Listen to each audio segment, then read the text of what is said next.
Last time we observed that when one of our emotional programs for happiness is frustrated, we immediately experience automatically the negative emotional response to the frustration of the value that we have invested in one of those energy centers. And hence, our emotional life instantly reflects one of these emotions. Thus, our emotions are really great friends and most reliable witnesses to what our true values really are. And this is an important observation to make, that when we hear the gospel call to repentance, which means change the direction in which you're looking for happiness, and take it to heart and decide to do it, what happens? The same thing happens to us as Paul described in his poignant description of his own personal experience of the struggle. And that is, you begin to become aware that it isn't enough to renounce consciously, on the conscious level, these false values, but that they are thoroughly entrenched in the unconscious, and there they continue to survive and act out while you are making efforts to dismantle the false self system. And why that is so important to keep in mind is that even when we decide what to do, the real work of the spiritual journey consists of patiently, calmly, and humbly acknowledging that the values are still thoroughly alive in the unconscious. And every time you're upset is the infallible proof that they're still there. So the emotions faithfully record what your real value system is, even if you think you've changed it. So, and for people who are on the spiritual journey, it's extremely important to understand this. It's especially important for ministers, religious priests, to keep in mind, because sometimes they go through a period of very serious spiritual training on the abstract or intellectual level. And so they read about the spiritual life and go through exercises that are designed to correct their faults and to prepare them for ministry. But if they do not have a practice that attacks the energy centers head on, then after they emerge from the seminary, these energy centers will still be active and will significantly intrude in their ministry.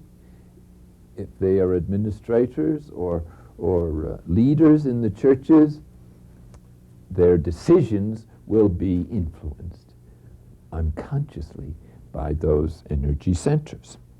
That's why anyone who's going to undertake any ministry, whether it's a lector at the lessons or a Eucharistic minister or a social work that is undertaken as a ministry.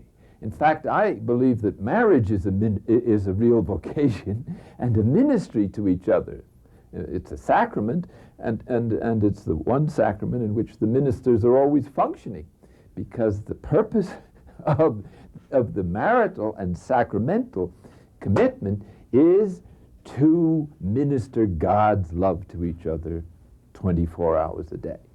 It's the only sacrament I know that is always in place and functioning. And so this if we are going to enter into a ministry, you can be certain that unless we're working on the unconscious, the ministry is going to be limited and hindered and perhaps distorted by our programs for happiness that are still thoroughly entrenched in the unconscious and significantly manifest themselves by our emotional upsets. An emotional upset is the infallible sign that we're attached, addicted to one of these centers. Now, the purpose of asceticism, which simply means a spiritual discipline, is to change the addiction into a preference. This is the distinction that Ken Kai's, in his remarkable book, Handbook to Higher Consciousness, makes. A preference means that it would be nice if so-and-so approved of me. If they don't, you can still survive. If you're addicted, you're wiped out if they don't approve of you anymore. Another test for an addiction: try to stop it. Okay. If you say, oh, I'm not addicted, I'm free, the simple test is, litmus test, if you really are free, see if you can stop it. If you can stop it, I agree, you're not addicted. If you can't, it's an addiction. And every attachment is really an addiction. And in a book by Gerald May, the psychiatrist who's trying to develop a contemplative psychology and who's an associate at the Shalem Institute in Washington, has a forthcoming book in which he addresses this problem and suggests that every attachment or addiction follows the same principles as a physiological addiction, such as drugs or alcohol. In other words, it modifies the brain cells so that they expect certain chemicals above the ordinary, and when you withdraw, this whole system is still in place and cries out for some kind of satisfaction or the same kind of chemicals it was depending upon, and hence you experience, in varying degrees, withdrawal symptoms, up to the point of tremors. And so when we withdraw from some addiction, be it cigarettes or a drug or an attachment to some practice of our own or some relaxation that we, etc., whatever it is that we are invested in, there is always a period of mourning. That's what Jesus, I think, meant. If the thing isn't good for you, oh, how happy you are if you go through that period of mourning, because then you will come to freedom and health. Now, what is destructive about the energy centers is that they hinder the free flow of grace. They're like blocks in the nervous system and in the musculature, in the body, and in the psyche. And they prevent us from living in the here and now, and they also prevent us from loving other people unconditionally. Notice the wisdom of Jesus' recommendation: love one another as I have loved you, which is unconditionally. On the cross, continued to go on loving the people who were murdering him, and he refused to come down from the cross through his special powers that he had, because he was laying down his life for everyone: friends, disciples, enemies. Now, this is the kind of freedom that the gospel invites us to. Imagine the freedom that's involved in being able to love your enemies. And so a good translation of love one another, the great commandment of Jesus, as I have loved you, is the unconditional acceptance of everyone. That's a pretty close translation of what it means. No matter what they do to you, you go on loving them. That's freedom in Jesus' idea. Notice the whole of the chapter 5 and 6 of Matthew is about freedom from the false self and the emotional programs for happiness that can't possibly work. Notice some of those wisdom sayings. Let's take one. If someone hits you on one cheek, ooh, turn the other. Well, I haven't met too many people who like that one. But anyway, it doesn't mean, it's not a pacifist manifesto as such, and it doesn't necessarily mean you always do that. What it means is have the freedom to be able to respond to the way people treat you, even if they punch you in the nose, without having to react emotionally out of your energy centers. And in other words, it's an invitation to respond rationally and as a human being and under the influence of grace, rather than to be compulsively ordered to strike back or get revenge or something else. So to turn the other cheek is the invitation to be free of how other people treat you, so that you can treat them as God has treated you, which is with unconditional love. That's freedom. And that's what delivers us from this stuff. If we practiced that, what he calls commandment or suggestion, for a few months, I think you'd almost be a saint. Just try it. Try for 3 months, unconditionally accept everyone, every event with love. And just see what you're like in 3 months. But since it's a little difficult to do in one gulp, there are other methods that sort of get us started in diminishing the false self-system. And we might take a minute to talk of them, because since we've been describing the distress and the hindrances and the harm that these things are doing in our lives, it's time to say how they might be reduced. How to change an addiction into a preference.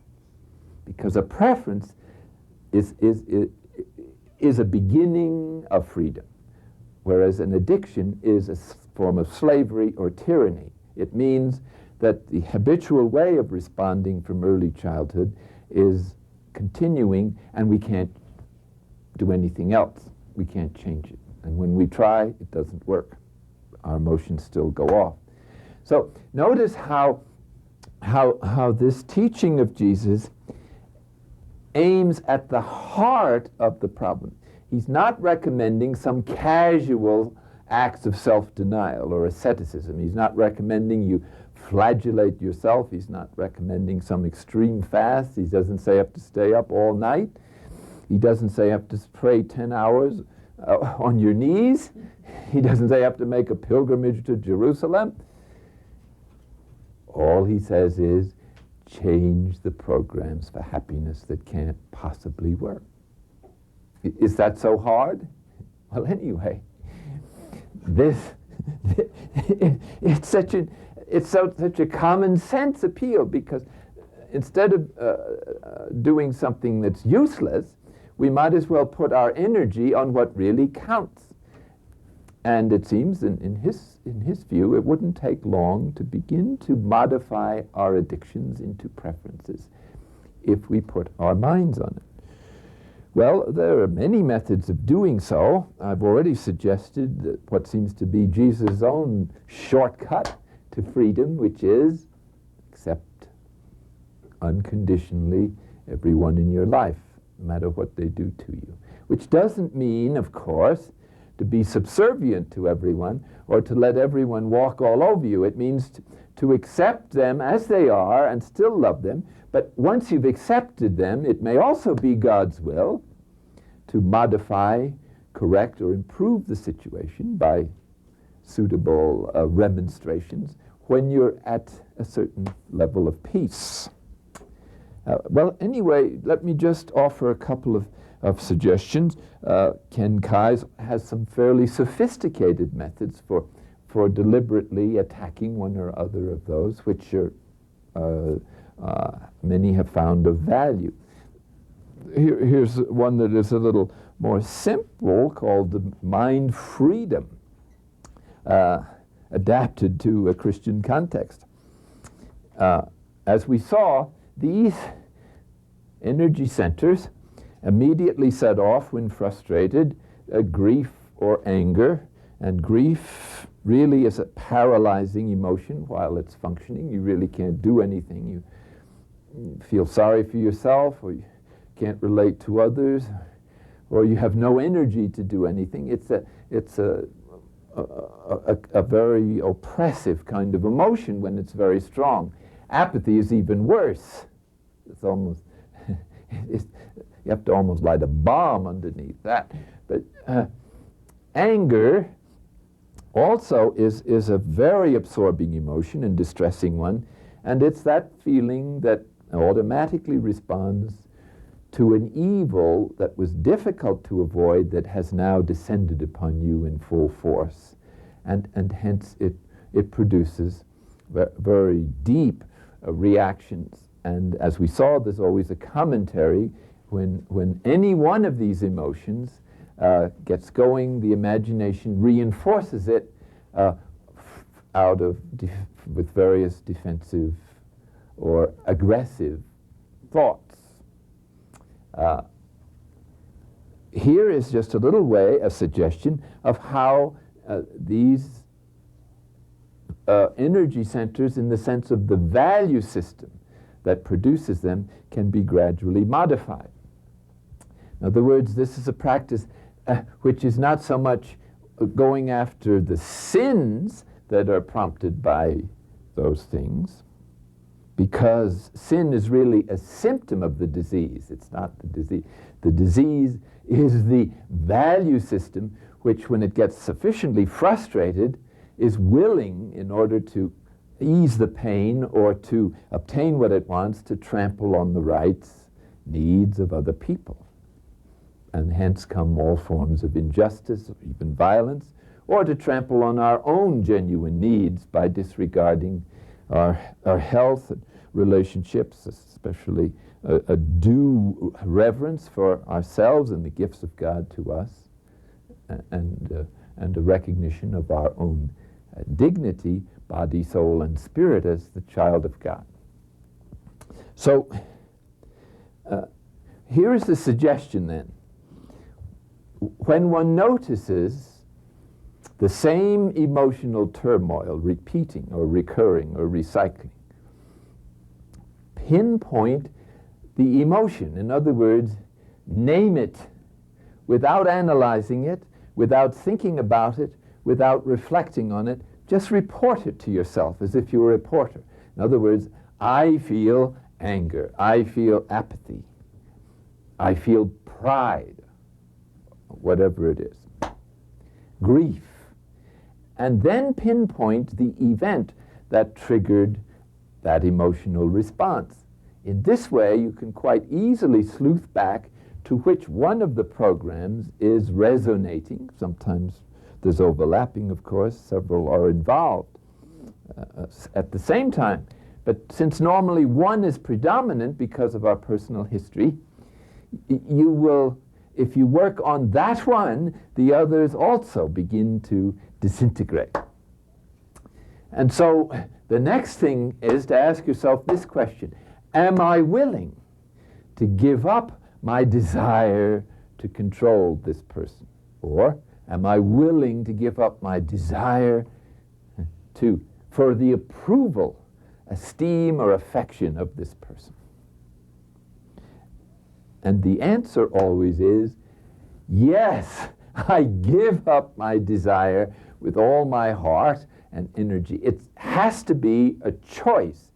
Hence, we all need to be motivated that this is worth doing, that it's worth demolishing the value system that is at the root of the frustration, and hence at the root of all our failings and sins, okay, against ourselves, God, and others.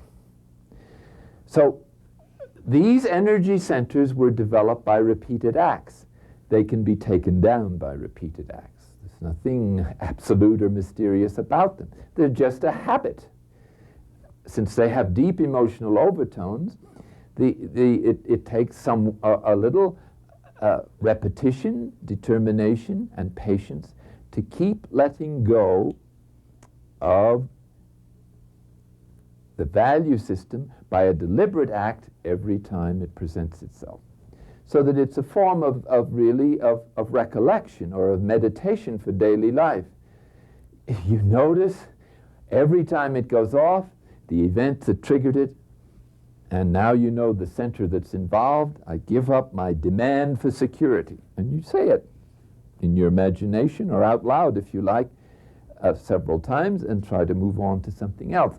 Obviously, it's not going to take it down all at once. This is simply one method of working at it. But you'll notice that by making a point of letting go of your principal value system or emotional program for happiness, that you begin to see how much power it has in your life and how many times it's subtly influencing your reaction.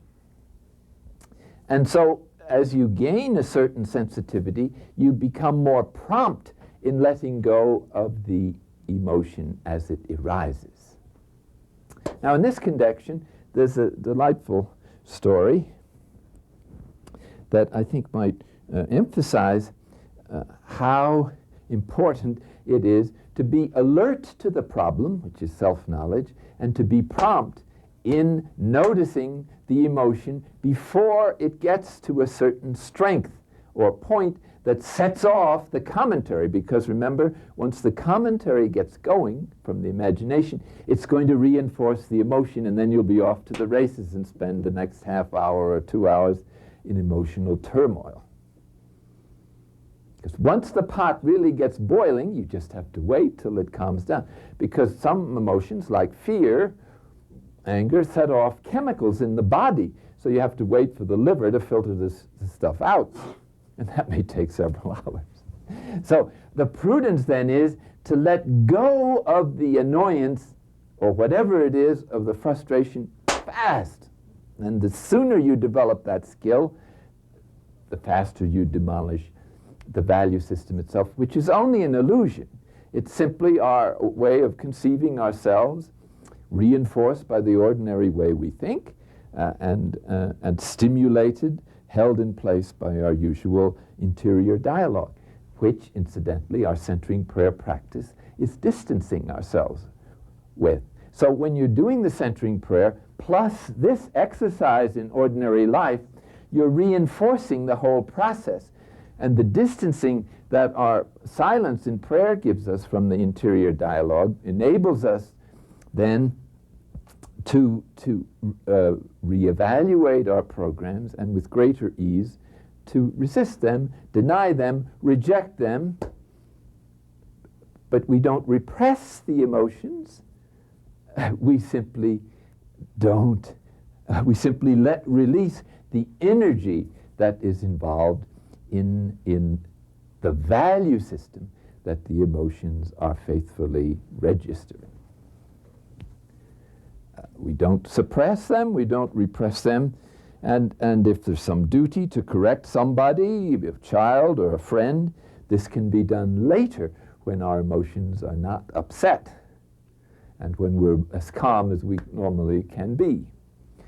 But at the time we're upset, this is not the time to reinforce the old patterns by blasting our friends or shouting at the children or whatever it is.